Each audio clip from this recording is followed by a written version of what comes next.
വിഷയം പുതിയ സെഷൻ ആരംഭിക്കുന്നതാണ്. നിങ്ങളെ എല്ലാവരെയും ഇന്നത്തെ ഈ സെഷനിലേക്ക് സ്വാഗതം ചെയ്യുന്നു.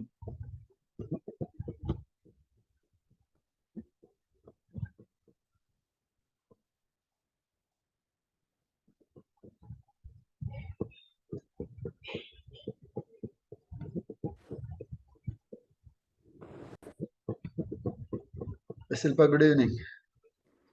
Good evening sir. ശില്പ അവിടുന്ന് ഷെയർ ചെയ്യണോ? ഞാനൊന്ന് ട്രൈ ചെയ്ത് നോക്കട്ടെ. ഷെയർ ചെയ്യണോ?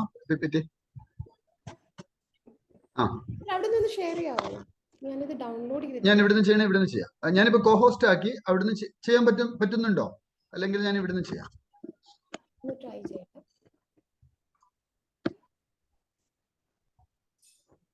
ബുദ്ധിമുട്ടുണ്ട്, ഞാൻ ഇവിടുന്ന് ചെയ്യാം. എവിടുന്ന് ചെയ്യുന്നതായിരിക്കും സർ നല്ലത്? എനിക്ക് ഇതിന്റെ അകത്ത് ഞാൻ ഡൗൺലോഡ് ചെയ്തിട്ടില്ല. നോ ഇഷ്യൂ, ഇവിടുന്ന് ചെയ്യാം.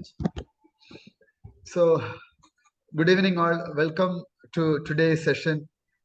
We have a special guest with us, AB Shilpa IPS. Interview UPSC interview, personality test എന്നാണ് UPSC interview അറിയപ്പെടുക. അപ്പോൾ ഇന്റർവ്യൂവിൽ ഏറ്റവും പ്രധാനപ്പെട്ട ഒരു ഏരിയയാണ് dough filling. So how to fill DAF, detailed application form strategically. That is the topic for the day. We have Malayali students and non-Malayali students with us. Sayant Ghosh joined from West Bengal. He is my ethics student. Welcome Sayant, welcome to today's session. മറ്റു വിദ്യാർത്ഥികളും ഇന്നത്തെ സെഷനിലുണ്ട്. So വളരെ സന്തോഷത്തോടു കൂടി, വളരെ അഭിമാനത്തോടു കൂടി AB ശില്പ IPSന്, തന്നെ ഒരു വിദ്യാർത്ഥിനിയായിരുന്ന AB ശില്പ IPSന് ഇന്ന് നമ്മുടെ ഈ ഒരു പ്രോഗ്രാമിലേക്ക് സ്വാഗതം ചെയ്യുന്നു. Welcome Shilpa. Thank you sir. Thank you so much. So start it, Yeah, you can start. Yes. So good evening everyone. So this session is basically about how to fill a DAF. So what are the do's and don'ts in DAF filling? So I was told that there are non-Malayali students as well. So I think I should be talking in English only. Is that comfortable for everyone, or should I switch between the languages? Yeah. That's comfortable. Shilpa. That's okay. Perfectly all right. Okay, sir. So, see, this is basically, we say that we got a call for the interview. But this is not an interview. UPSC itself describes this as personality test. So what is the importance of personality test? So there is a reason why I have put my marks as well as a corresponding rank in those years. So as you can see in 2018 exam, like this is my personal marks. Like I got 165 marks in 2018 exam and my rank was 298. And again in 2020 exam, my marks was 193. And the rank was 147. So you can see the difference in the marks that I scored for the personality test and the difference in rank as well. So which itself shows that the personality test has an impact on a rank, and which in turn affects your service as well. Again, there is a though I said that personality test is very important, but it is not the only criteria. So that is the reason I have put my marks for 2022 exam as well. In 2022, just like 2020 exam, I scored 193 marks. But I couldn't fetch a rank that year. So that itself shows that personality test is not everything, but it has an impact. Sir, slide shift and button. Yeah, sure. Thank you. Okay, so what is detailed application form? As you all know, I think many of you, sir, എല്ലാവരും interview attend ചെയ്യുന്നവരല്ലല്ലോ? അല്ലല്ല, രണ്ടും mix crowd ആണ് ശില്പ. നമുക്ക് interview attend ചെയ്യുന്നവരും ഉണ്ട്, അല്ലാതെ നമ്മുടെ ബാച്ചിലുള്ളവർക്കും അവർക്കും ഇതിനെക്കുറിച്ച്. So those who have appeared for the mains examination, ഒരു ഐഡിയ കിട്ടാൻ വേണ്ടി നമ്മൾ അവരെയും ഇന്നത്തെ സെഷനിലേക്ക് ഇൻവൈറ്റ് ചെയ്തിട്ടുണ്ട്. Okay sir. Yeah. So those who have appeared in the mains examination, you people will be familiar with the detailed application form 1, wherein you have filled certain information. Now, once you got the call for the personality test, again you are supposed to fill in certain information, which forms the detailed application form 2. So these are the things which are asked in the detailed application form 2. You are supposed to enter your personal details, then there are educational qualifications, then extracurricular activities and interests, service preferences, and cadre preferences. So personal details and education qualifications, there is not much confusion in that because it is your details. Where are you from? What is your father's name? What is your spouse's name? Then your education qualifications, what all degrees have you acquired? So these are the things where you don't have to bluff or you don't have to think a lot. You know what you have done, so it is up to you, and you can enlist those details there. But coming to the extracurricular activities and interests, that is one area where most of the confusion happens because many people, including me, never had any never was part of any extracurricular activity, never had any hobbies as such. So that is one area where you are confused what you should fill there. So because what happens is, pardon? Yeah, join ചെയ്തവരൊന്ന് mute ചെയ്യണേ. Yeah. All right, Shilpa, you can continue. Yeah, thank Okay, you. sir. So regarding the extracurricular activities, so whenever you're attending any mock interviews and when you go for this one-on-one DAF sessions and all, it is always being recommended that you should fill in some extracurricular activities or the other. So that is one area which confused most of the people. Like till the last day of the detailed application form, like DAF2, you will be constantly thinking what I should fill in. Like if I don't have any hobbies, will it create any negative impacts? Or if I put some hobby and if I'm not able to substantiate it why I have such a particular hobby, will it have any negative impact? Or how to impress the board by putting such a hobby that they feel like, okay, this person has such a hobby, so that is something which actually generates some interest in the board.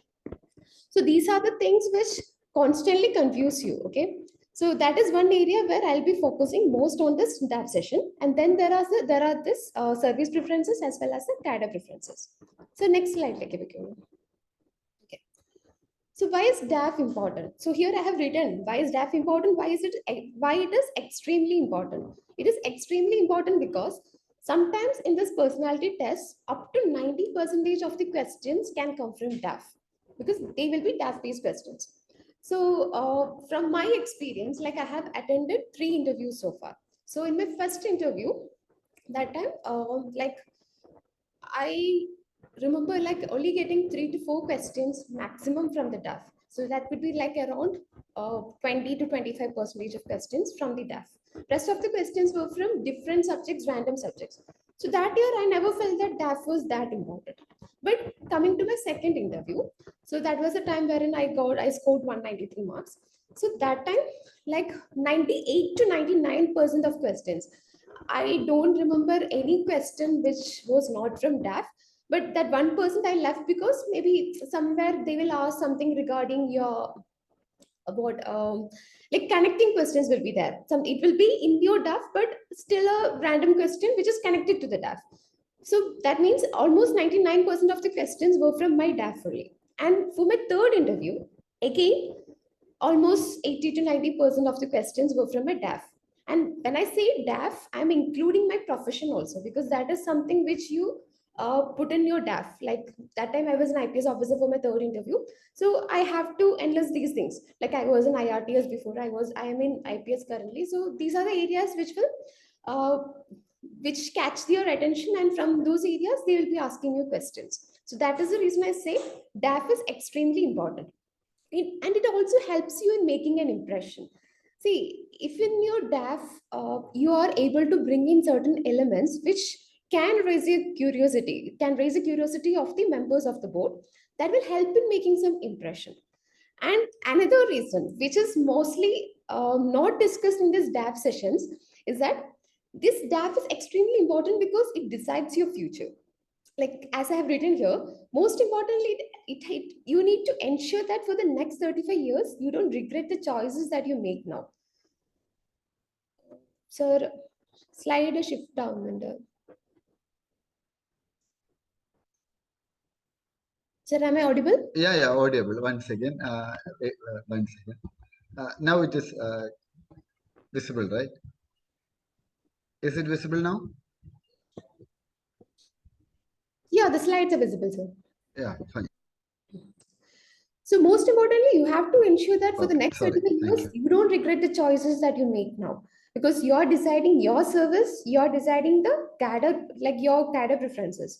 So these are the things which are going to remain static for the next 35 years. So you should not make a decision now and regret later. So that is where the DAF is extremely important. So this is my detailed application from of I think Civil Service Examination 2020. So the initial part, you all are familiar with it. They ask your mother tongue, then there is this place of birth. And after that, they ask about your nationality, your father's name, your mother's name, their profession, then where are you from, your address, and those details. So there is no confusion in this part. Then coming down, so this is the second part wherein you have to give your educational qualifications. So again, there is no much confusion here because we all know what we have done. You have to give your 10th marks, you have to give your 12th marks, and you have to give your degree, whatever degree or the masters that you have done. So there is no confusion in those please as well. Coming down, this is the area where you get confused the most. They ask you about the prizes, medals, scholarships, then whether you have participated in any sports, NCC, anything like that. Then positions of distinction, distinct leadership held in school or college, any other extracurricular activities. And by mentioning any other extracurricular activities, they are in turn meaning hobbies because they have in bracket given such as hobbies. So it is not just the hobbies, it can be any extracurricular activities, hobbies being one of them. That's it.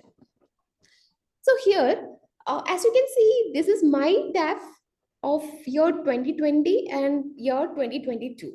So you can see the difference, like the changes that I have made. Like in one, I have given in extracurricular activities, I have even written that I have not found a specific hobby, but likes to spend my time in a variety of activities like dancing, cycling, walking for fitness sake, and watching movies, series, reading fiction, and even write short stories, even writing stories. So when I wrote this particular thing in the DAF, like many of the mock interview panels where I have attended the mocks, they told me that this is something where I have to be very cautious because this is something like you have written that you have not found any specific hobby and you have given a detailed description of what are the things that you like. So these are the areas where which might irk the board and they might start asking questions to irritate you. They may try to grill you in this area, like why have you written that you have not found a specific hobby, then why have you written that you do these many things, so what is it about? So they can ask questions from these many areas. So to be honest, I was also tense when when the mock panel members started telling me that this is some area from one area which might affect my marks in the personality test. But luckily, I was asked question from this area. I remember one board member asking me this question, asking like, you have written that you have not found a specific hobby, and then you have written like a lot of things which you are fond of doing. So why is it like that? But then what I want to tell, I want to mention here is that, see, it is not about giving such a hobby which is something great or which shows that you are like into some serious hobby and which is trying to which helps you portray your personality. It is nothing like that. Sometimes it is very important to be honest as well.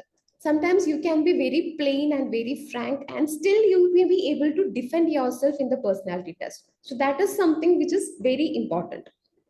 So here, though I was a little scared initially, but I was very confident that if they ask me, this is the reality. I don't have a specific hobby, but I do a lot of things and which I'm interested in doing.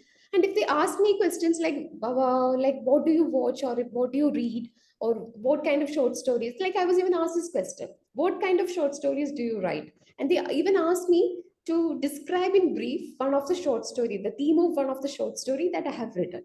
So if you're confident that whatever you have written in your hobbies, if you're confident of defending it, or if you're confident that you will be able to make an impression out of it, then it is fine. You can go ahead with whatever hobbies that you have in your mind. You don't have to give too much of thought into it.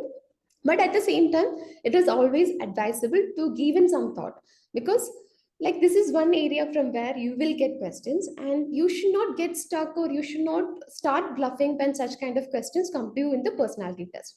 So that is one area where you have to be very careful. And you can see in 2022 I shifted my hobbies, like instead of writing that I don't have a hobby, I started writing walking through neighborhood spaces, running, cycling. It is again the same thing only, but formatted in using different wordings. Again, I started getting questions like walking through neighborhood spaces. What does it mean? But that is something which I regularly do. And I was very confident that if they ask me, I don't have to bluff. I am very confident that I can explain to them and convince them that this is something which I like doing. So, whatever you are confident of convincing the board members, you can write in your DAF, but put in some thought, think what you actually like doing, because most of the time, what happens is we ourselves does not know what we are good at, and we ourselves does not know what are our interests. So that is one area where you feel like, okay, I am interested in this particular aspect, but then you may not be having any in-depth knowledge, or you may not be able to convince somebody else by saying that this is what actually interests me. So that is one area where you have to be very careful. So this is something about this hobbies and extracurricular activities. And coming to this prizes, medals, scholarships. Again, I did not have any substantial achievements to highlight here. So these are the small achievements which I had like during my school days.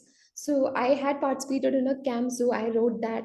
Then somewhere like in during my training days, I have won some prizes in cycling, running, brisk walking, and all. So I've written that. So though they have asked about the national or university or state level, these were not anything regarding the university, state, or national level. These were just small achievements which I found worth mentioning. That is the reason which why I wrote it there. So it is up to you. If you feel that there are certain achievements which does not come under the university, state, or national level, but you still feel that that is something which you can project.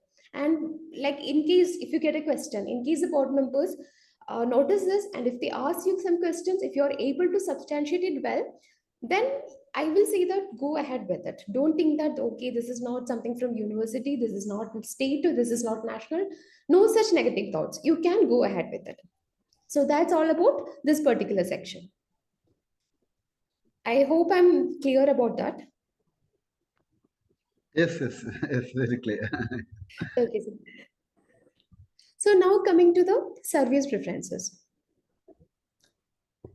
So no, this is something which this is my tab from 2022. That is the reason you see not opted everywhere. Sir, കുറച്ച് മുകളിലേക്ക് പോകാവോ? Service preference ആണ്. Yeah, this one. ഇവിടെയാണോ? Yes, sir. Okay. Okay. So regarding service preference, like these are the services which are currently there. So instead of I think IRMS, now they have again reverted back to IRMS traffic, IRMS personal, something of that sort. Since I haven't seen the present DAF, I have taken the previous one. I think for the first 2-3 services, there might not be much confusion. It will be mostly Indian Administrative Service, Indian Foreign Service, Indian Police Service, maybe Indian Revenue Service, IT, and Customs. So these are the usual preferences.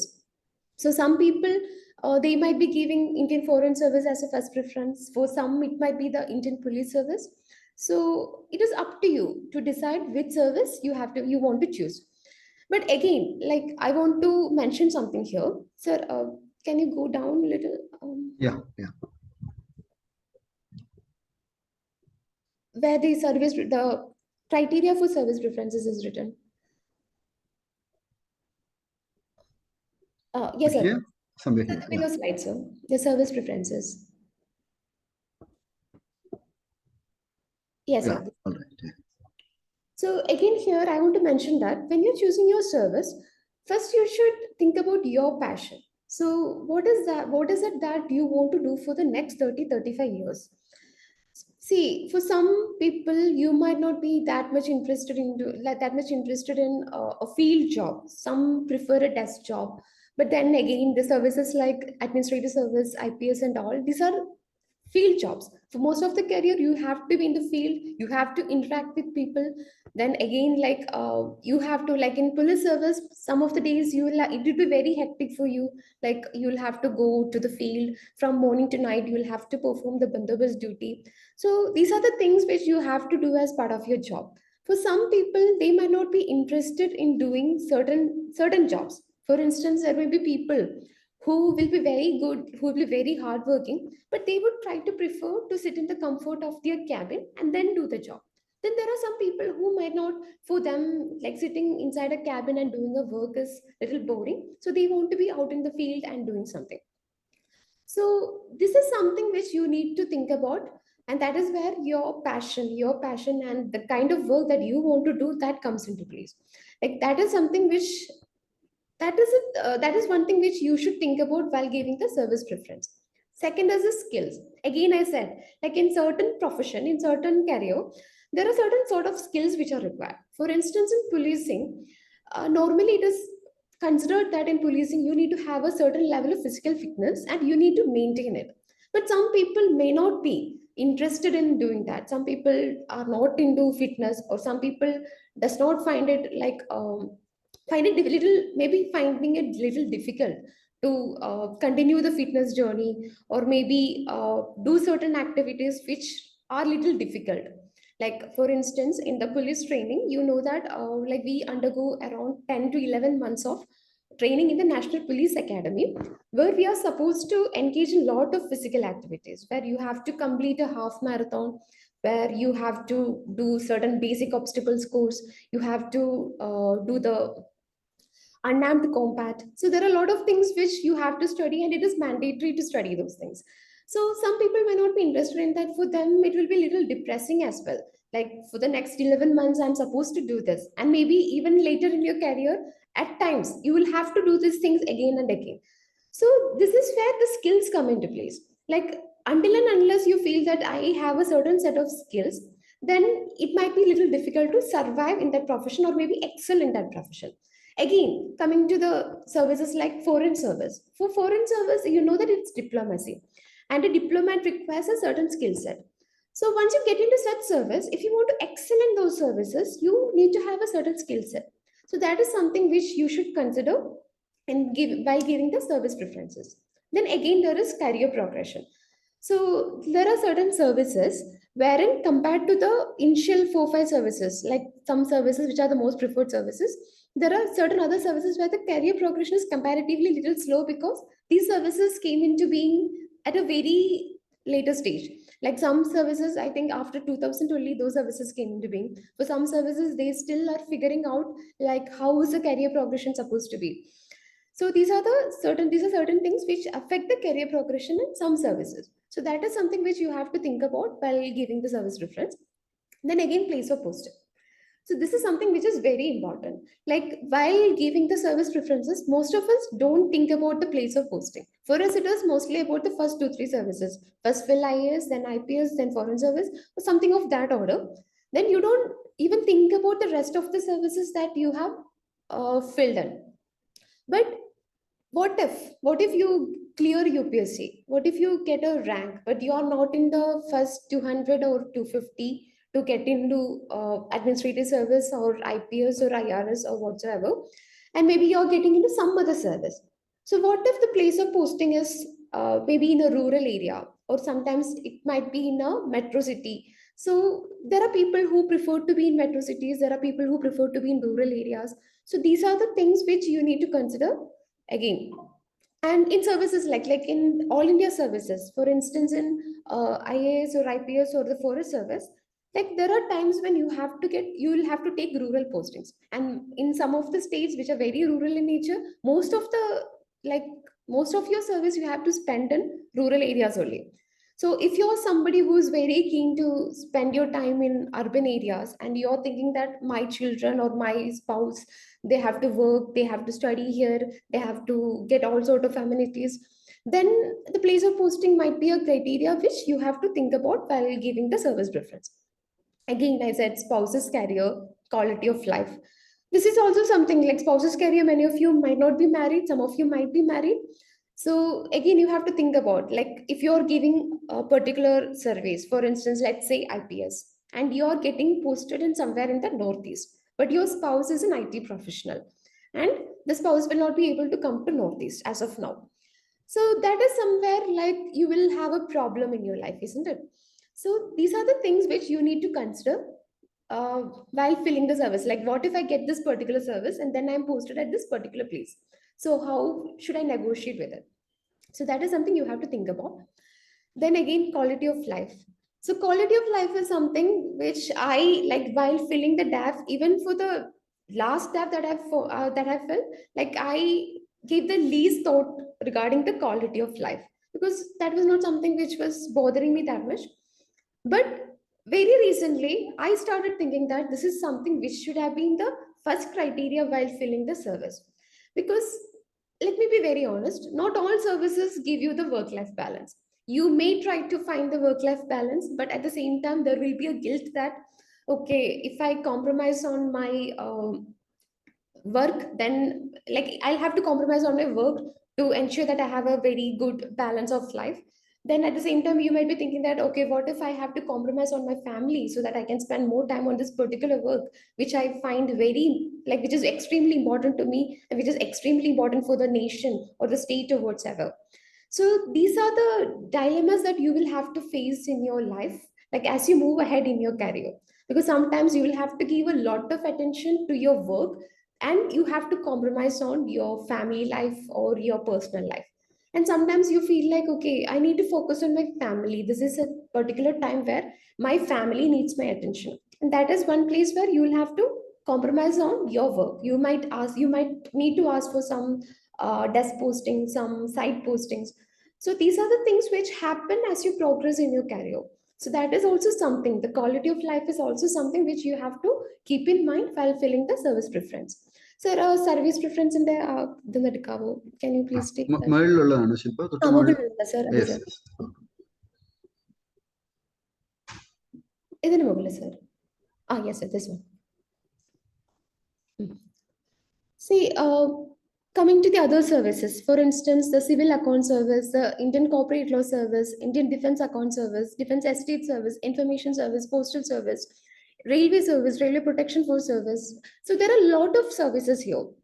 And I'm pretty sure that most of you might not have an idea of idea regarding these services, because even I never had an idea regarding the service. One second, I got a message here. Could you please describe the columns in the service tab? Okay, yeah, I'll do that. Okay, so first let me complete this first. So there are certain services like, see, if as of now, if I am the one who is filling the DAF, then like this will be the my order of preferences. Like I might give Indian Administrative Service first, Indian Police Service second, Indian Foreign Service third. Here again there is a catch. If you give Indian Foreign Service third, it is mostly like you have not given foreign service, because foreign service almost like mostly ends before the Indian Police Service. Then fourth, I might have given Indian Revenue Service IT. That is because Indian Revenue Service IT, it gives comparatively, like it gives you metro postings. Then it is also like comparatively you will have a better work-life balance. So that is one reason wherein I'll choose Indian Revenue Service Income Tax. Then after that, I might go for Indian Audit and Account Service.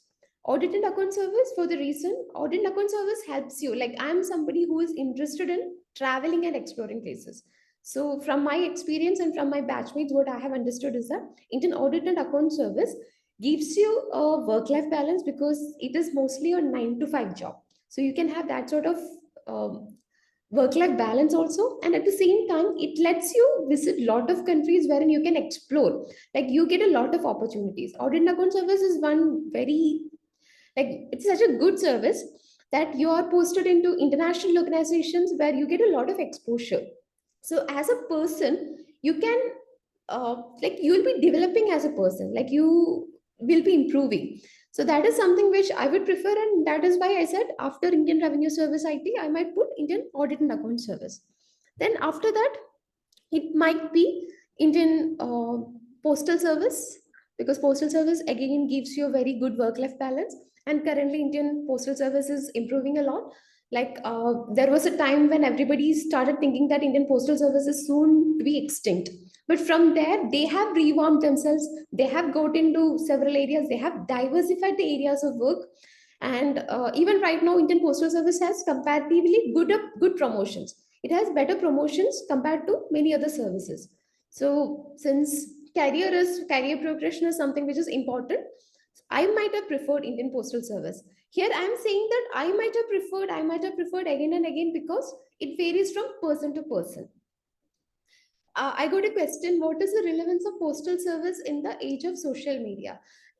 Exactly. Mohammed Mustafa Hilal has this question, right? So this was something, this was a doubt which everyone, most of us had, like when, like in the age of social media, like how is postal service even relevant? So that was a kind of question which I had the first time I filled up. So I had filled postal service like as a 20th service. That time there were 24 services. So I had filled it like around 20 or 21st. That was my order of preference for the postal service. But later, like I understood that postal service is not just about the Indian Post. It is not about that. Right now, they have the payments bank. They have diversified. They are taking up a lot of government schemes. The government is utilizing the Indian Postal Service in expanding or in their outreach programs. So that is one area where the postal service is currently doing a remarkable work. And also, you might have heard that there are personalities from postal service who have got into other areas also. Like there is something called the central staffing scheme. So in central staffing scheme, you can work with various other government departments. So based on these schemes, there are many people from the Indian Postal Service who have gone on deputations to other government ministries, and they have done remarkable work there. And then, like in postal service, you even get an option to join these organizations like the research and analysis wing. If you're interested in something of that sort, you can get an opportunity to join such organizations as well. So don't imagine that when you join postal service or when you join a defense estate service or Indian trade service, it is not all about the name. Indian trade service does not mean that you'll have to spend the 30-35 years of your career in Indian trade, like regarding the trade matters. You can go for deputation, you can go into other matters, like you can go as the personal secretary to private secretary to many ministers. So there are a lot of other options which are available in these services. So postal service is still relevant because among all the services, like in 20 services, other than Indian Administrative Service, Indian Foreign Service, Indian Police Service, and Indian Audit and Account Service, I would say. I think after these four services, it is Indian Postal Service which has the faster promotions. So if you're joining like in the age of 30, 32, there is a lesser chance that you might become a chief secretary or maybe a state DGP. But if you're in postal service, still you can get into, like if you're joining, like I would say, if you're joining some other service, for instance, say Indian Defense Estate Service, the sort of promotions there in Indian Defense Estate Service is comparatively slower, relatively slower. But if you're in Indian Postal Service, there you might get faster promotions. Within 18 to 20 years, you may attend a joint secretary rank. So joint secretary rank is something which is considered of a, which is of a, what, it's a prestigious posting. Like everyone wants to become a joint secretary in one department or the other. So you might end up being a joint secretary in some department. So that is where the postal service still becomes relevant and still is considered uh, one of the better, like it is considered a better service compared to many other service. Then there are other services like Indian Trade Service. So this is one service which always fascinated me, because Indian Trade Service, recently India is getting into a lot of trade agreements with other countries. So foreign service officers, along with foreign service officers, I have seen in many cases where the Indian Trade Service officers are going for these diplomatic needs. They are engaging in the trade negotiations. So I have seen many of my batchmates getting posted in Geneva. They are going for meetings regularly. So if you're someone who's interested in those things, if you're like I was interested in those things, so if you're someone like me who's interested in trade service or such trade related matters where you can negotiate, you get the opportunity to interact with the personalities from different countries, and if you are someone who loves to travel, then trade service is one good service. And it also, the posting will mostly in the metro cities, it will be mostly in Delhi and those areas, those economic hubs. So trade service is one good service in that matter. Then again, if there is someone who's from North India, like if someone there is from Delhi area, Delhi, UP, Haryana, those area, you might even opt Dynix or Danips like above many of the Group A services. As you all know, Dynix, Danips, and Pondicherry Civil Service, these are all Group B services. Even Armed Forces Headquarters Service, it's also Group E service. The others are Group A services. But there are people who keep Dynix and Danips above the other services, like maybe the Audit and Account Service or Civil Account Service or the Postal Service. The reason being, Dynamics and Dynamics gives you the opportunity to work in the Delhi area, in the NCR region.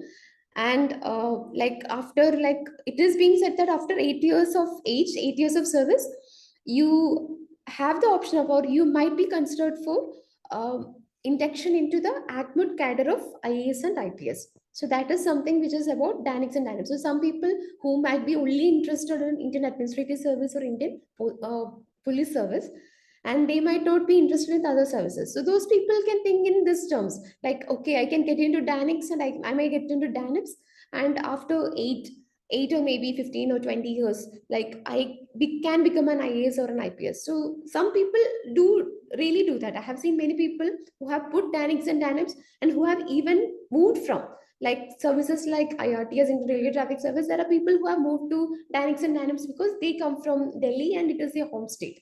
So they have felt that, okay, I can be in my home state, I can do relatively good work, and in future I may become an IAS and IPS also. But again, there's a catch. Like, though it is being said that after 8 years you will be considered for IAS IPS, but in reality, sometimes it takes even up to 20-25 years. So that is something which you have to keep in mind. Then there are these other services like the account services, like the civil account service, defense account service. So initially I used to think that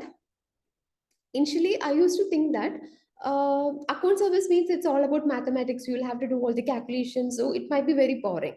But later I understood that you can get involved in a lot of policy decisions also.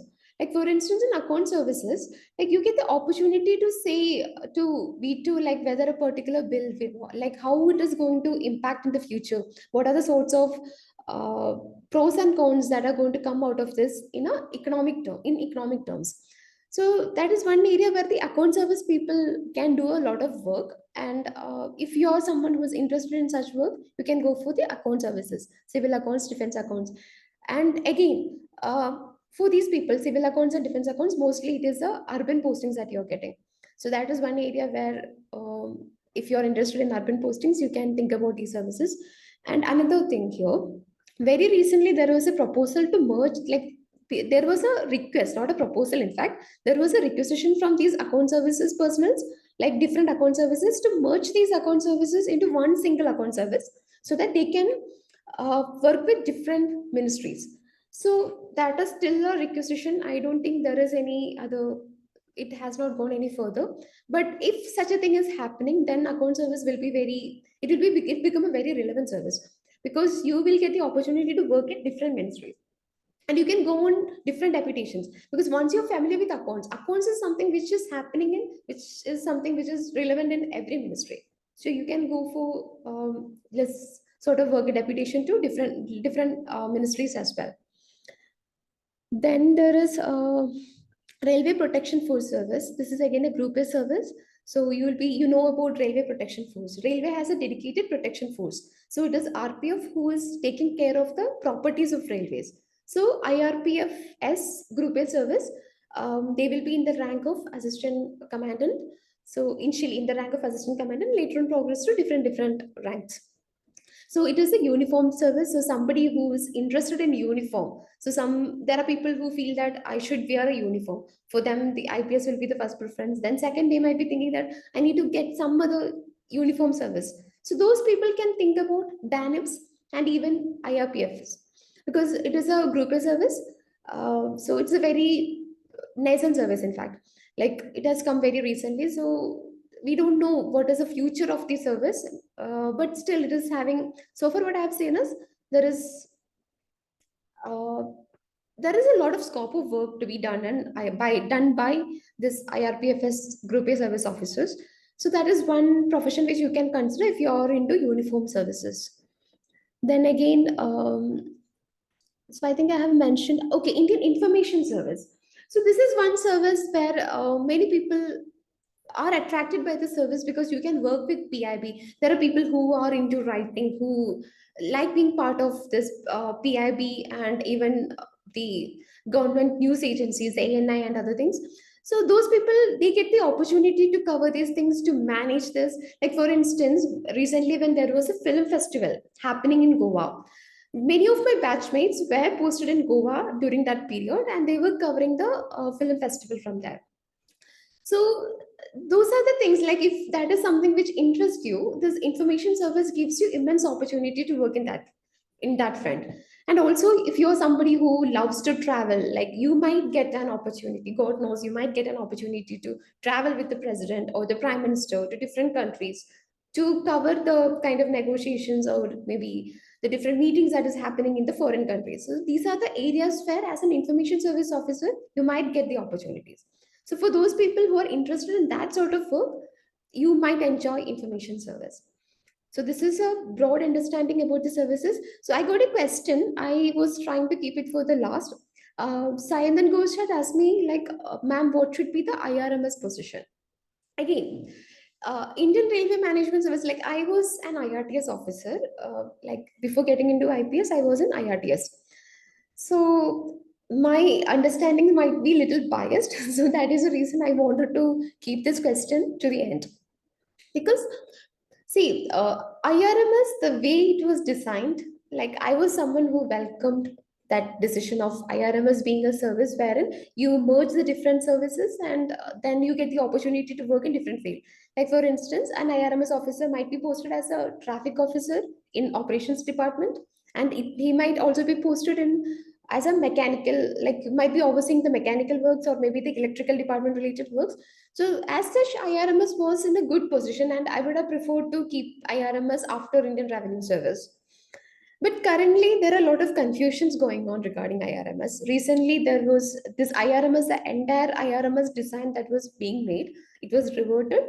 And currently, it is in a way that you might be getting into IRMS traffic, you might be getting into IRMS personal, IRMS accounts. So there are different bifurcations of the IRMS. So in that manner, like, uh, let me be very honest. Indian Railway Traffic Service, if you are getting into Indian Railway Traffic Service, it is a very hectic job. So, if you are okay in doing a hectic job, IRMS is something which will be of interest. Because when I was in IRTS, I loved my job. Like I was interested in IRTS because I used to feel that railways is one mode of transportation which is being used by many people, like throughout the country. And like from the kind of requests that we get, like I used to understand that okay, there are many people who consider this as a lifeline for them. You, if you want to get from one place to another, if you want to go for your job, Indian Railways was the only answer to that. So that gives you immense satisfaction. Like job wise, you get immense satisfaction because when you know that you are able to help people reach their destinations, or maybe even when you contribute to the economy of the country. Like for instance, in if you're working in IRTS, the traffic branch, IRMS traffic, currently it is known as IRMS traffic. If you're working in the traffic branch, you get the opportunity to work in the goods section. You might work in the passenger, the coaching section, and you might even work as a commercial manager. You might work as an operations manager. So there are different departments within the traffic itself. So in that, comparatively, it is less hectic in commercial and it is more hectic in the operations. And in operations, like from sometimes you might get engaged from morning to night. Even at the midnight, you might have to answer calls because you know it is Indian Railways. In case there is a trouble, in case there is some derailment, or in case some mishap happened and the train gets stalled somewhere, then you will have to attend to it.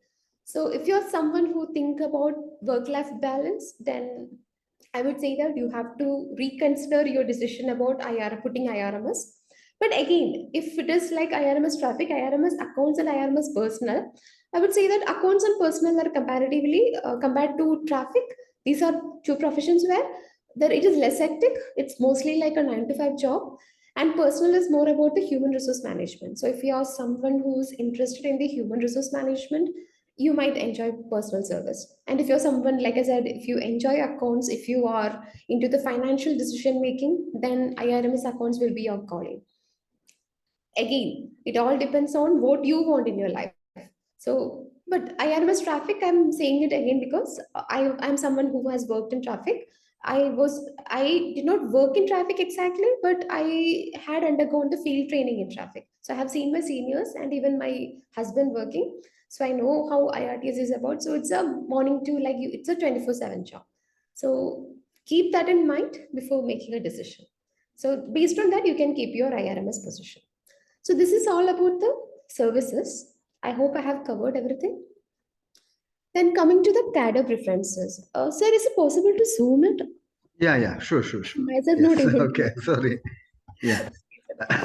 This is very important area because many Yeah, of this is the very important. students, they have doubts about the cadre allocation. This is very important because see, you know that right now it is a zone-based policy wherein you have to first choose your zones.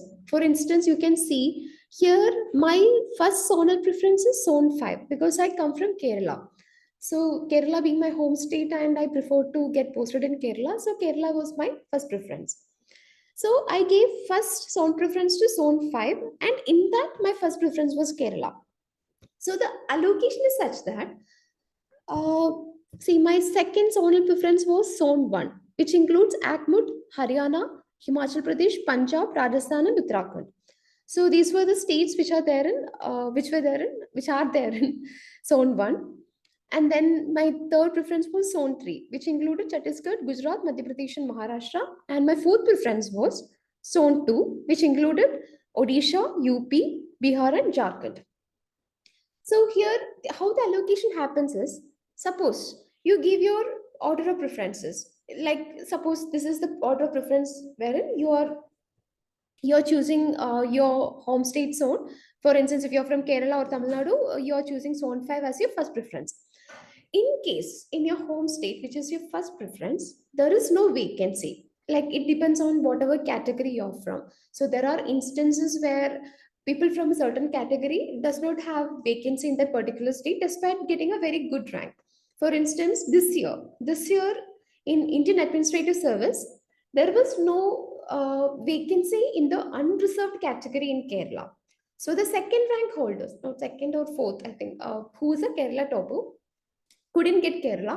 Instead, it went to the second preference. The second preference was like, so if it is zone 3 and Maharashtra is a first preference in that zone, that person will be considered for the second preference, which is Maharashtra, and will be allotted to Maharashtra in case there is a vacancy. So sometimes when it comes to your home state, there can be a situation wherein your home state does not have a particular vacancy in that particular category wherein you belong. So then you will not be able to get into that particular zone. Instead, you will have to move to the second zone wherein you have chosen the first preference of that zone.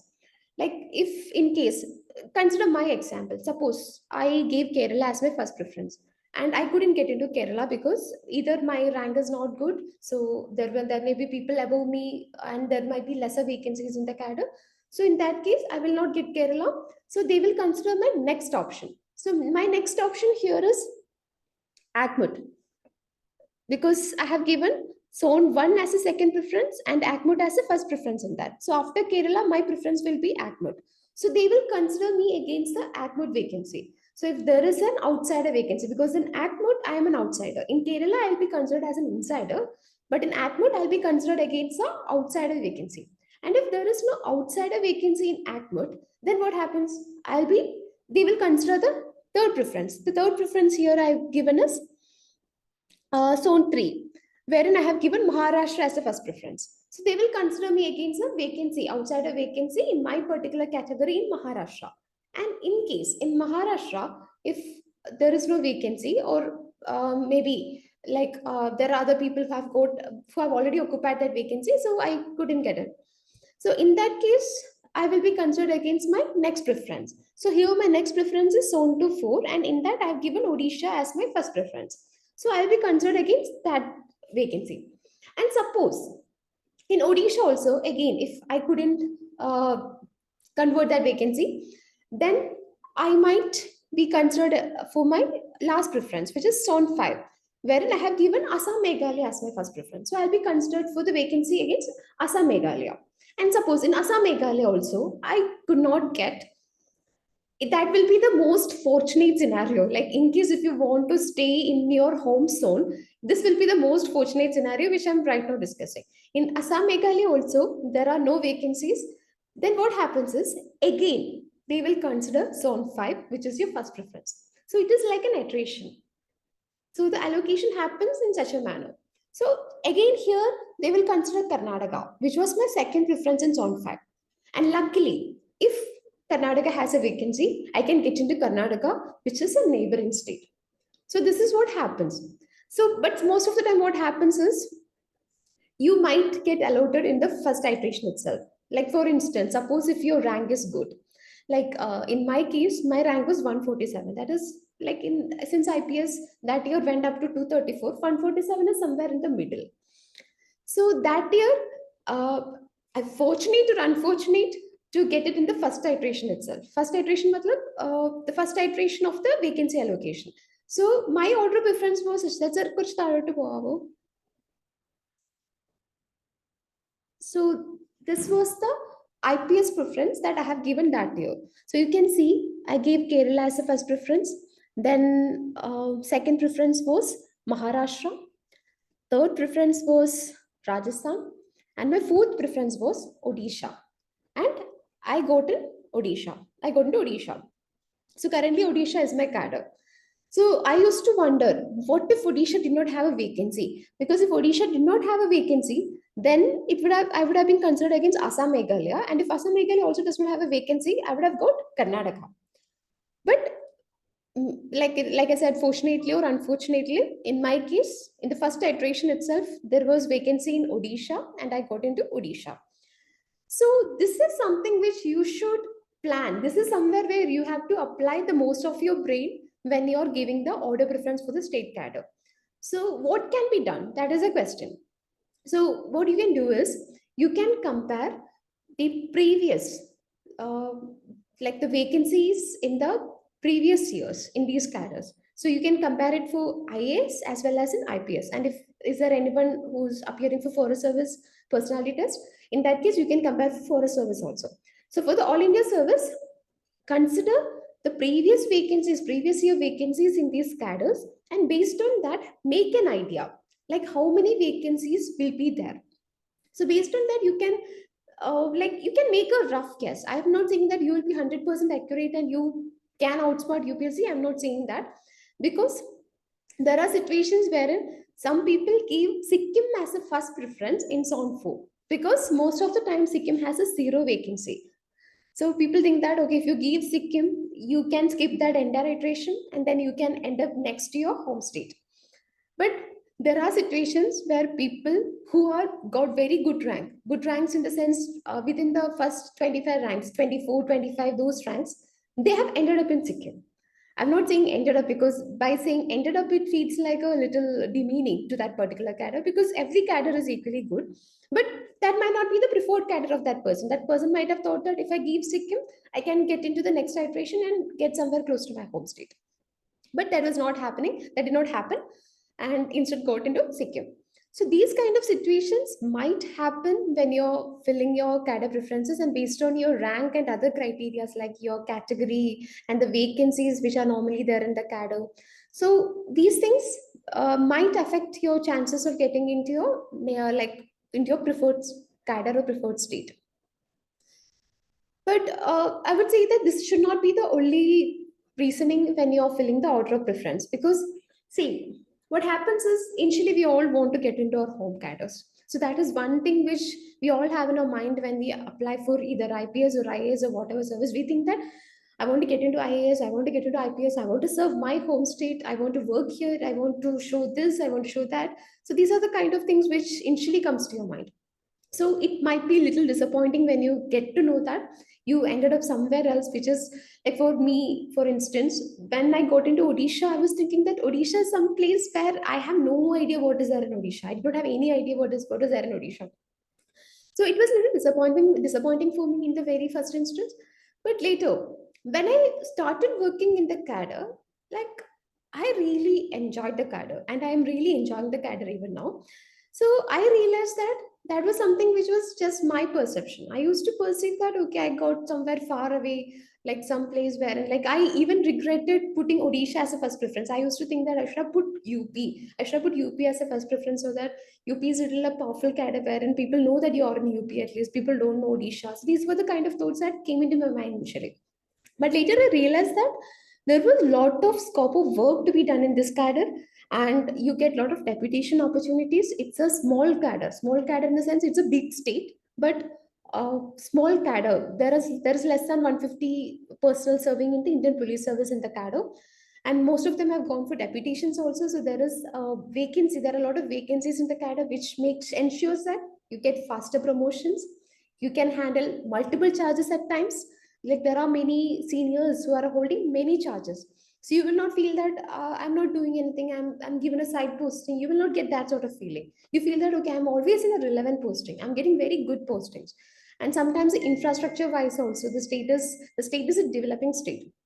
It has lagged behind in a lot of aspects, but now the state is catching up. It is one of the fastest growing state currently. So these things later I understood. So what I'm saying is, you should not be biased against any particular state. Only when you get into the state, or when you see a state very closely, that is when you understand how much opportunities is available in that particular state. And sometimes you may even feel that it was better that I did not get a particular state. It is better that I got this particular state, because this is where I can do a lot of things. This is where my career progression will be the best. So those kind of thoughts will come to you late at a later stage of your life. So you need to have an overall idea of the states. For instance, if you consider, if you're someone who wants to work in an urban setup, if you feel like if I want to work in the urban development, or maybe if you want to work in the urban policing, then maybe you will have to choose some state like Maharashtra, or maybe even Gujarat, or Kerala, Telangana. Telangana is one state where like it is really urbanized. They are very advanced when it comes to policing. So these things can be considered when you're making the decision regarding the cadre. Then other considerations like the place of posting. Like I said, if you want to stay in an urban area, then you might have to choose a developed state. But then if you're someone who feels that I need a little peace of mind, I need to be in a rural setup, but at the same time, I want to do a lot of good things for the people. Like for instance, when I was in Odisha and I was working in a Naxal affected district, I felt that I used to feel so happy that I got the opportunity to work there. Like I had a chance to visit the Niyamgiri Hills, and I felt that okay, this is something which I've only read in the books. Now I got to experience this. I got to experience the life of the people there, and this is somewhere where I can really do something to make a difference. So these kind of feeling, if you're someone who wants to have such sort of feeling, then you need to find the states wherein it's still growing, where you can contribute a lot to the development. So these are the criteria that you can take. Then again, I like I said, your spouse's posting, that is very important. Suppose if your spouse is in IT sector or some other sectors, wherein the person is working in Bangalore or maybe in Hyderabad or in Mumbai or in Delhi, then it might be a little difficult if you're getting posted in somewhere in the Assam, Meghalaya, or maybe Tripura or Nagaland or Manipur. That will be a little difficult. And it also depends on what kind of environment wherein you want to put your family. Like for instance, you know that there is turbulence in the northeastern states, there are certain turbulences in the Naxal affected districts. So it might not be easy for you to take your family to these places. So this is also something which you can consider. It is all like it all depends on, it is very personal, it all depends on you. Like some people might be very adventurous, they might be feeling that okay, I want to do this, I want to do that, I'm ready to get myself exposed to all these things, all this extreme sort of environment, climate and other things. But then there might be someone who wants to be in their comfort zone, and they want to be in a familiar environment wherein they can contribute without putting much stress on themselves. So it is like both are good in their own ways, because there are certain people who works under stress, there are certain people who does not like stress, who wants to plan things in advance, and who's not someone who can perform better in stress. So it depends on your personality also. So these things can be considered while putting the cadre. So that is a general overview about the cadre. But in case if you want to ask me in like personally about any particular cadre, if I know about that cadre, I can uh, like throw some light on that. Otherwise, this is a general thing. These are the things like okay. Another thing which I forgot to mention here is that this is also something which may be relevant to some, which might be relevant to some. But there is something called in certain states, you might not become district magistrate or the SPs easily, Because like I said, the cadre strength, that is something which matters. Then there is competition from the state services. Like for instance, in certain states, the state has its own dedicated state services, and faster promotions might be given to the state services.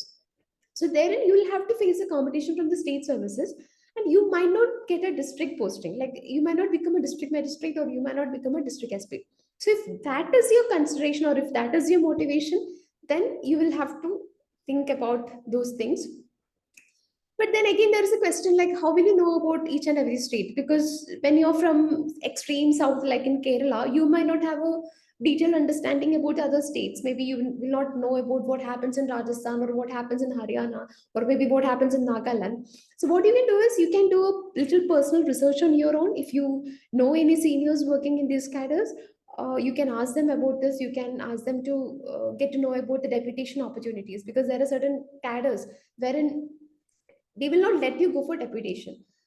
For instance, it is being said that, I don't know how much truth is there, but it is being said that in cadres like the West Bengal, all those cadres, it is little difficult to get into deputation, because this first of all, this state treats you so well that you will not feel going for a deputation.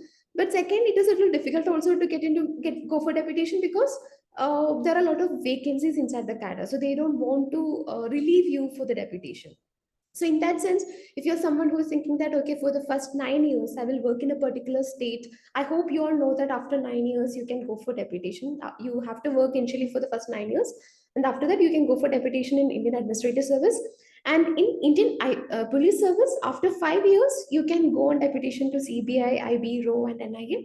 And after 7 years you can work with the central police organizations. So this is the time period after which you can go for deputation. So if you're someone who is planning that, okay, I'll work for the first 5 years in my cadre and then I'll go on deputation, and you end up in a place where there are a lot of cadre vacancies and the state is not willing to relieve you to go for the deputation, then you might feel little trapped in that state. So that is also something which you need to inquire to make a wise decision in the sense. So this is the previous year vacancies. Sir, zoom ചെയ്യാ പോകുന്നു. So these are the vacancies, like they have given the vacancies against each category. Like you can see the vacancies against the unreserved category, OBC, SC, ST, and they have given both the insider vacancies as well as outsider vacancies. So see, in certain cadres, for instance, if you can see it in Assam, Meghalaya, the insider vacancy for unreserved category is 0. Similarly, for the SC category, it is 0. So if you're someone from unreserved category or the SC category in Assam, Meghalaya as an insider, you will not get, despite even if you score All India rank 1, you will not be able to get into that particular cadre. So that is something which you can see the trend. You can compare it with 2 years, and then you can see like whether is there any change in change year wise, or is it almost the same? Like every year it might be like 0 vacancies against a particular category. Then again, you can see in Bihar also, for unreserved, the insider vacancy is 0, Chhattisgarh it is 0, Gujarat it is 0, Haryana it is 0, Himachal Pradesh it is 0, Jharkhand it is 0, Kerala it is 0. See, Madhya Pradesh it is 0. So Manipur it is 0. So if you belong to any of these states, and if you're coming under unreserved category, and if you're an insider in these states, and if you want to keep the state as a home state as a first preference, then it is highly unlikely that like even if you get the first rank, or if you even if you are the state topper, you might not get your state of choice. Similarly, in OBC, in certain states, in OBC, in Himachal Pradesh, in Jharkhand, in Karnataka, in Kerala, in OBC also it is 0. Similarly, you can compare in SC, ST. So when you can compare the vacancies of the previous years, final distribution of vacancies, it is available. Like you can even ask me, I can also share it with you. So you can compare the final distribution of vacancies of the past 4-5 years. Then you will get an idea which state has vacancies in the insider categories, in the outsider categories. For instance, there are certain states which does not have vacancy in the outsider category. For instance, if you are okay, if you want to keep Himachal Pradesh, and you're keeping Himachal Pradesh as a cadre, and you're an outsider, in unreserved category, you can see that in Himachal Pradesh, there is no vacancy that year. It's zero vacancy. So you will not be able to get into Himachal Pradesh. And this can also be used as a criteria if you want to use a guessing game, and if you want to plan it strategically in a way that you can skip the first iteration and come to the second iteration. Though I would say that it is a little risky, but still, if you are someone who is willing to take risk, you can compare these charts, and then you can make an idea like which all states I can keep so that I will not get allotted in the first iteration, and so that I can come back to the zone preference, where which I have chosen as a first preference, and wherein I can get closer to my home state. So this is something which you can use as a criteria to make the decision. So this is a general overview regarding the DAF. So I hope you got an understanding on what all the things which are relevant. There is any advantage for PWD category regarding the preferences? Yes, PWD has a like in if you come under like for PW, I think they will be considered against the general their category. Like for instance, if you're a general, you will come under the general PWD vacancy, and if you're someone from the OBC, you will be considered in the OBC PWD vacancy. But in the cadre allocation, I don't think there is a advantage for the PWD. But the PWD has an advantage when it comes to the service allocation. Like for instance, if you are PWD and if you are getting somewhere in the rank of 200, 300, I think in general category, I think you can easily get into Indian Administrative Service. That I am not sure exactly what is the last rank in the category, but I think around 200, 250, I think it will be possible for you to get into Indian Administrative Service. So that is somewhere where PWD category has an advantage regarding the preference. But when it comes to the cadre preferences, you're considered against the particular vacancy. Like suppose you're a PWD and you're coming under general vacancy. But in your state of preference, which is your first state, maybe there might not be any vacancy in the general cadre, in the general category. Then in that case, you will not get that. You will be posted somewhere else, which might be your second preference or third preference. So because here you can see the total vacancies, unreserved vacancies, economically weaker sections, backward classes, these things are written. But they have not divided it further, bifurcated it further into PWD category and the others. It is not like that. So PWD is considered against a vacancy in your particular category. So that is somewhere which you should see, like if there is a vacancy in the particular category. That is something which you have to see. I hope I have cleared that doubt. Bilal bin Firoz Yeah, has a yeah. question. I think it was a very wonderful session, Shilpa, One more insightful question was session. there. How is the promotional aspect of Odisha cadre? So shall I answer this question? Uh, or we will come into that later. I think Yeah, sure, sir. they have some doubts. Those who are yeah, Sayant is also there. Sayant, yeah, Sayant, you can ask. Anyway, he is attending interview this time. Sayant, Okay, okay, you can okay. ask. Is that your question? Yes, sir. Okay, okay. Yeah, you can answer that, Shilpa. Yes. Sayantan, like I can only talk as of now how it is. As of now, Odisha is a very good cadre because, like I said, both in administrative service as well as in IPS, the cadre strength is around 150. So, which means, and most of the people, because Odisha has very less insiders in the administrative service and Indian police service, because many years the insider vacancy is zero and mostly it is the outsiders. So that itself means that many people will be willing to go on deputations also. So what I have seen in the cadre as of now is that many people go on deputations, central deputations, as well as to interstate deputations. So there are a lot of vacancies which is available in the Indian administrative service as well as in Indian police service, which means like after a certain stage, like you will have to handle multiple charges, because there are many seniors who are handling multiple charges at the same time. So that is something which you can consider good as well as bad, because you can consider it good because you always feel that I am getting relevant postings because I'm handling many charges at the same time. But at the same time, you can also think that it is bad because you might be a little pressurized into working, because you will have to, for instance, you might be handling crime, but at the same time you'll be handling the women and child department, you might be handling some other work, you might be taking care of the transportation work. So I have seen many IPS officers handling crime branch. At the same time, they are handling the transportation work. So these are two different areas.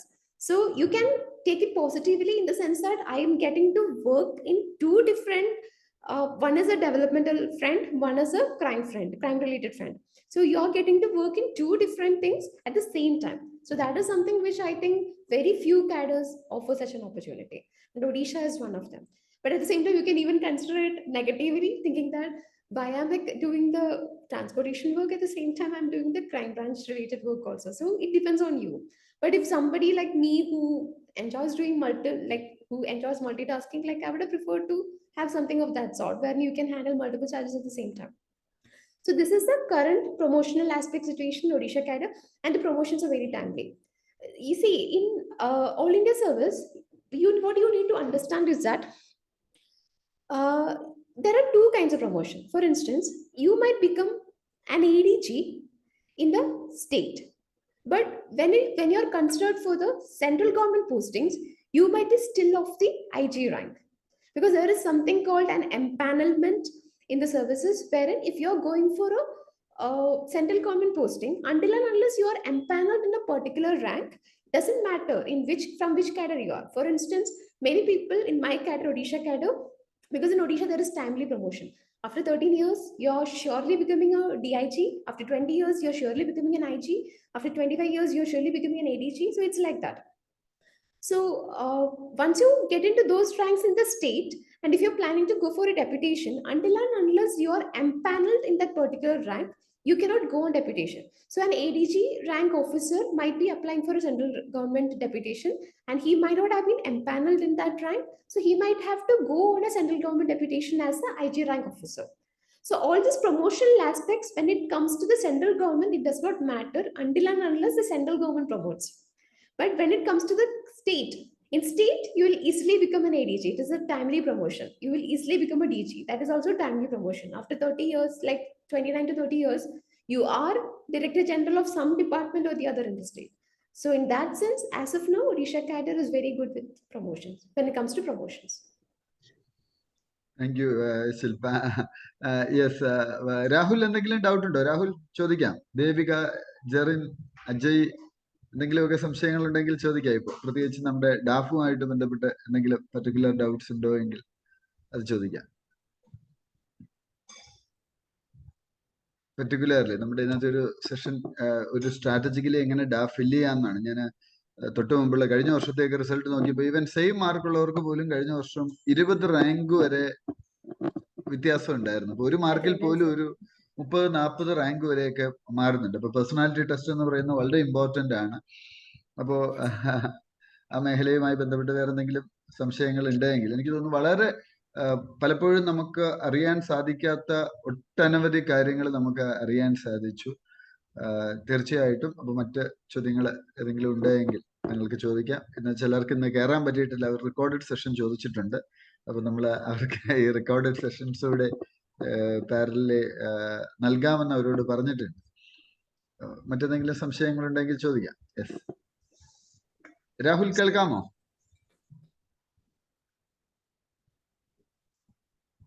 വേറെ ഏതെങ്കിലും doubts എന്തെങ്കിലും ഉണ്ടെങ്കിൽ ചോദിക്കാം. ഇതിനിടയിൽ ആരോ ഒരു message അയച്ചിട്ടുണ്ട്. As a PWD candidate, which service do you suggest me to target? അദ്ദേഹം visually challenged ആയിട്ടുള്ള ഒരു കാൻഡിഡേറ്റ് ആണ്. അപ്പൊ അതായിരിക്കും. Again, like I would say, it all depends on the person. ഇപ്പം ആള് നമ്മുടെ capability നമുക്കാണ് അറിയാവുന്നത്. See, PWD, it is not a limitation on you. Like there are many people who perform like lot of things, like unimaginable things. So disabilities, as we define it, like how much disability or something is there. So it's a very sensitive topic, in fact. So എങ്ങനെയാണ് സ്വയം എന്ത് confidence ആണ് തോന്നുന്നത്, എനിക്ക് ഇത് ചെയ്യാൻ പറ്റും എന്ന് കോൺഫിഡൻസ് ഉണ്ട് എങ്കിൽ ഒരു ഭാരവും ഇല്ല.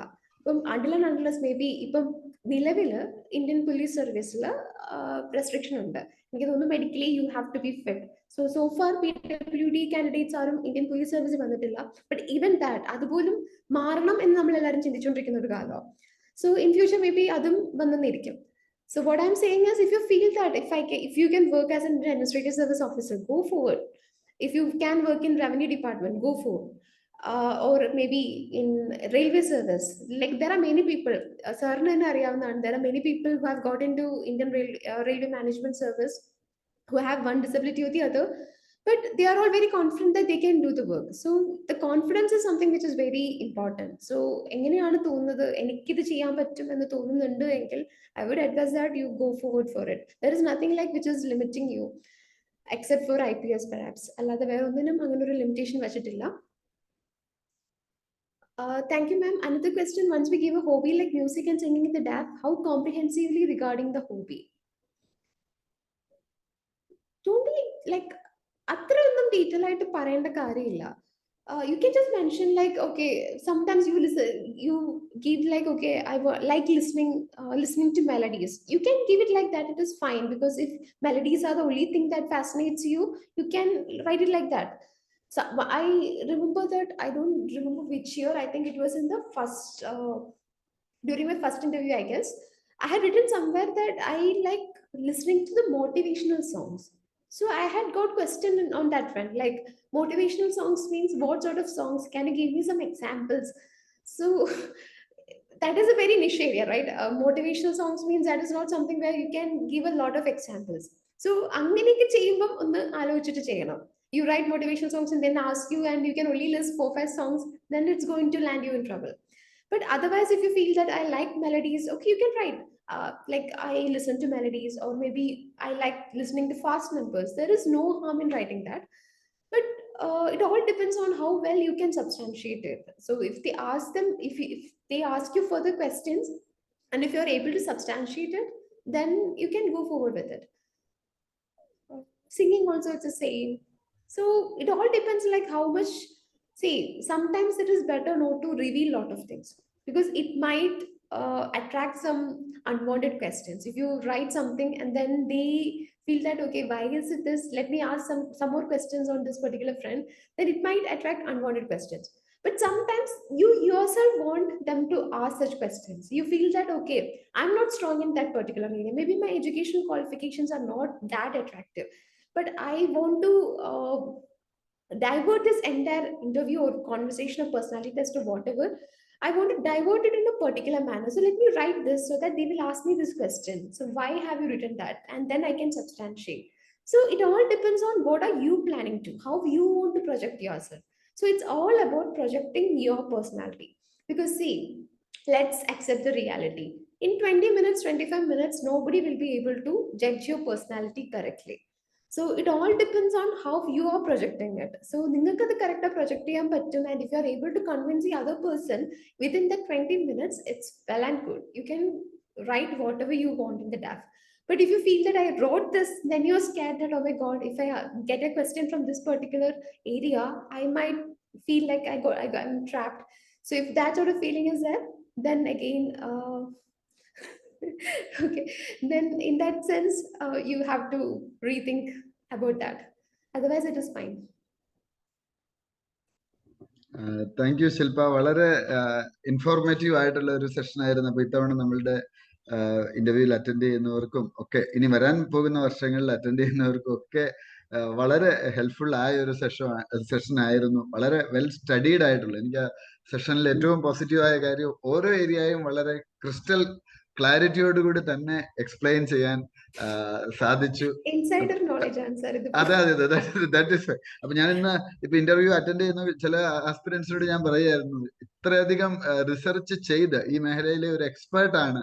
അപ്പൊ അതുകൊണ്ട് തന്നെ നിങ്ങൾക്ക് അത് വളരെ ഹെൽപ്ഫുൾ ആകും. നിങ്ങൾ ഉറപ്പായിട്ടും അറ്റൻഡ് ചെയ്യണം. അപ്പൊ ചില ആളുകളൊക്കെ എന്നോട് പറഞ്ഞു, ഇന്ന് അറ്റൻഡ് ചെയ്യാൻ പറ്റാത്ത ചില സാഹചര്യമുണ്ട്, പക്ഷെ ഉറപ്പായിട്ടും ഞങ്ങൾ വീഡിയോ കണ്ടോളാം എന്നൊക്കെ പറയുകയുണ്ടായി. അപ്പൊ ഉറപ്പായിട്ടും ഇന്ന് അറ്റൻഡ് ചെയ്യുന്ന ഇപ്പൊ UPSCയുടെ ഇന്റർവ്യൂ പേഴ്സണാലിറ്റി ടെസ്റ്റ് ജനുവരി പകുതിയോടുകൂടി ആരംഭിക്കും. അപ്പോൾ ഉറപ്പായിട്ടും മികച്ച മാർക്കോടുകൂടി പാസ്സാകാം. കാരണം ഒരു ഇന്റർവ്യൂ ടോപ്പറും കൂടിയാണ് AB ശില്പ. നമുക്കറിയാം ഓൾ ഇന്ത്യ തന്നെ ടോപ്പേഴ്സിനൊക്കെ കിട്ടുന്ന മാർക്ക് 205 ഒക്കെ ആകുമ്പോൾ അതിനടുത്ത് തന്നെ എത്തി. ആ ഒരു റേഞ്ചിനടുത്ത് തന്നെ മാർക്കൊക്കെ നേടി ഒരു ഓൾ ഇന്ത്യ ഇന്റർവ്യൂ ടോപ്പറും ഒക്കെ ആയിട്ടുള്ള ഒരു വ്യക്തിത്വമാണ്. മലയാളം ഓപ്ഷണലിന് AB ശില്പ IPS-ന്റെ റെക്കോർഡ് ഇന്നേ വരെ ആരും ഭേദിച്ചിട്ടില്ല. കഴിഞ്ഞ 5 വർഷത്തിനിടയിൽ ഏറ്റവും ഹയസ്റ്റ് മാർക്ക് നേടിയിട്ടുള്ള വ്യക്തിത്വമാണ്. അപ്പൊ നമുക്കൊക്കെ ഒരുപാട് അഭിമാനമുണ്ട്. എനിക്കും വ്യക്തിപരമായിട്ട് ഒരുപാട് അഭിമാനമുണ്ട് എൻ്റെ ഒരു വിദ്യാർത്ഥിനി ആയിരുന്നു എന്നുള്ളതിൽ. ഇപ്പോഴും എല്ലാ കാര്യത്തിലും, പ്രത്യേകിച്ച് ഈ തിരക്കിനിടയിലും ഞാനിങ്ങനെ ഒരു കാര്യം ആവശ്യപ്പെട്ടപ്പോൾ ഇനി വരാൻ പോകുന്ന ആസ്പിരൻസിനും അത് പ്രയോജനപ്രദമാവണം എന്നുള്ള ഉദ്ദേശത്തോടു കൂടി ഒരു ബുദ്ധിമുട്ടും കൂടാതെ ഇന്ന് എഗ്രി ചെയ്തു. ഇന്ന് നമ്മളോടൊപ്പം ഇത്രയും സമയം ചിലവഴിച്ചു. അബ്സല്യൂട്ട് IAS അക്കാഡമിയുടെ പേരിലും എൻ്റെ വ്യക്തിപരമായ പേരിലും ശില്പയ്ക്ക് പ്രത്യേകം നന്ദി അറിയിക്കുന്നു. നിങ്ങൾക്കൊക്കെ ഒന്ന് അൺമ്യൂട്ട് ചെയ്ത് നിങ്ങളുടെ ഒരു നന്ദിയും കൂടി മേഡത്തെ അറിയിക്കാം. Thank you so much ma'am. ഭയങ്കര ഇൻസ്പിറേഷണൽ ആയിരുന്നു session. Thank you, ma'am. Thank you, ma'am. Thank you, ma'am. So എല്ലാവർക്കും thank you sir for giving me this opportunity. I was also very excited to share these things because ഞാൻ എപ്പോഴും വിചാരിക്കുന്ന കാര്യമാണ്, നമ്മൾ ഫിൽ ചെയ്ത സമയത്ത് പലരും പല കാര്യങ്ങളും പറഞ്ഞു തന്നിട്ടില്ല എന്നുള്ളൊരു തോന്നൽ നമ്മുടെ മനസ്സിലുണ്ടാവും. ഞാനത് കുറെ നാളായിട്ട് വിചാരിക്കുന്ന ഒരു കാര്യമാണ്. This is something which I want to share. തീർച്ചയായിട്ടും. പ്രത്യേകിച്ച് ആ കേഡർ അലോക്കേഷൻ ഒക്കെ പലരും ചിന്തിക്കുക പോലും ഇല്ല. എന്തെങ്കിലും തോന്നുന്ന എഴുതി വെക്കത്തേ ഉള്ളൂ ആ സമയത്ത്. നമ്മൾ ആദ്യത്തെ ഒരു 2-3 സർവീസ് പ്രിഫറൻസിനെ കുറിച്ച് മാത്രമേ ചിന്തിക്കുള്ളൂ. ബാക്കിയൊക്കെ നമ്മൾ വളരെ റാൻഡം ആയിട്ടാണ് വെക്കുന്നത്. ഏറ്റവും അത് കിട്ടിക്കഴിയുമ്പോഴാണ് നമ്മൾ ഓർക്കുന്നത്, ഓ ഇതിന് ഇങ്ങനെ ഒരു പ്രശ്നം ഉണ്ടല്ലേ, അല്ലെങ്കിൽ ഇങ്ങനെ ചെയ്യാമായിരുന്നു അല്ലേ, ദിസ് ഈസ് ബെറ്റർ എന്നൊരു തോന്നല് അന്നേരമായിരിക്കും. ഇപ്പൊ പറഞ്ഞപ്പോ ഈ ഇന്ത്യൻ ട്രേഡ് സർവീസിന്റെ ഒക്കെ പോസിബിലിറ്റി പലർക്കും അറിയില്ല. അതുപോലെ Indian audit and account service ഇത്രയും ഒരു എക്സ്പോഷർ കിട്ടുന്ന സർവീസ് ആണെന്നൊന്നും പലർക്കും അറിയില്ല. അപ്പൊ അതൊക്കെ ഒരു വലിയൊരു എന്താ പറയാ, ഒരു പോസിറ്റീവ് ആയ ഒരു കാര്യം തന്നെയാണ്. എല്ലാവർക്കും അതൊരു ഐ ഓപ്പണിംഗ് സെഷൻ തന്നെയായിരുന്നു. Thank you Shilpa. Thank you very much. Thank you, sir. Okay, thank you.